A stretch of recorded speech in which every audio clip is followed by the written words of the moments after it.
So here's my fireplace, and I'm relaxing before I go to bed, and I'm just going to tell a bedtime story, so to say.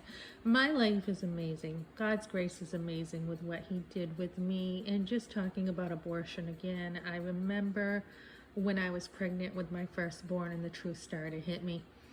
I remember going upstairs and it was just way too much to take, way too much. I remember having like a razor in my hand and just having awful thoughts. And I knew that I was pregnant, and, harming myself was not an option because I was pregnant. And it's like, what do you do with the guilt? You can't justify it. You can't make excuses. You know that it's got to be dealt with. And luckily for me, I'm one of the lucky ones. I heard at the pregnancy center when I just kind of blurted out an abortion pretty much forced on me. Someone said God forgives as far as the east to the west. And that was really difficult for me to understand how God could forgive that. And shortly after I went to church, I was invited and I heard the gospel that God loved us so much, he died for us. And that was amazing to me, how much God loves us compared to what we deserve or others deserve, what they've done to us. And from there was another time, about 21 years later, I actually saw the guy that had gotten me pregnant. And when he got me pregnant, everything was cut off. I mean, I was dragged to his house, and the conversation without his mother being there was pretty, cut and dry. And so seeing him years later, 21 years later or so at the grocery store, was nerve-wracking. I had apologized for any part I had played in that, and he was married now, and it was just, he basically said this was kid stuff. It wasn't an issue, it was just kid stuff. And that was another slap in the face I felt. And at that time I thought, the tree over there looks pretty good, when I was driving home. And this is the kind of pain we endure when women have been so hurt by abortion.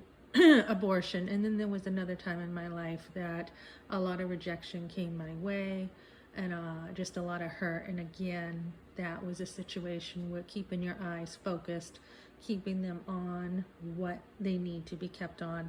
So until you completely heal, you're going to struggle with different feelings and thoughts about that abortion. One of the first things I struggled with is I thought God was mad at me, and therefore I could not have kids because he was mad at me. I mean, we couldn't have kids right away when I was married. So I felt like God was punishing me, and that's very common for a woman to feel that way, rather than knowing that God loves us and forgives us. Abortion takes a woman to a very dark place, and what they need to do is they need to surround their mind with truth and love. God's love is what really will make a woman feel secure, make her feel happy. And when she has good men around her and good people around her to make her feel loved, that's really what she needs after dealing with so much rejection and hurt in life. And another thing is, women just need to know their value, know their worth, know that they're totally forgiven. It's no different than any other sin in God's eyes. And God does deal with people who have talked women into this or manipulated them. God will deal with those people, and trusting God is another part of this. So just something to think about. My life is amazing. I'm very fortunate. I had, how do you go from being in the pit to rising up, as a homeschool mom and having a beautiful family? Totally undeserved. It's nothing but God's grace in my life.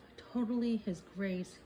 He chose me from the beginning of the time, predestined us when we believe in him to be his. So I am just a really happy woman, and getting through those hard times are really difficult, but they're well worth it if you work through it.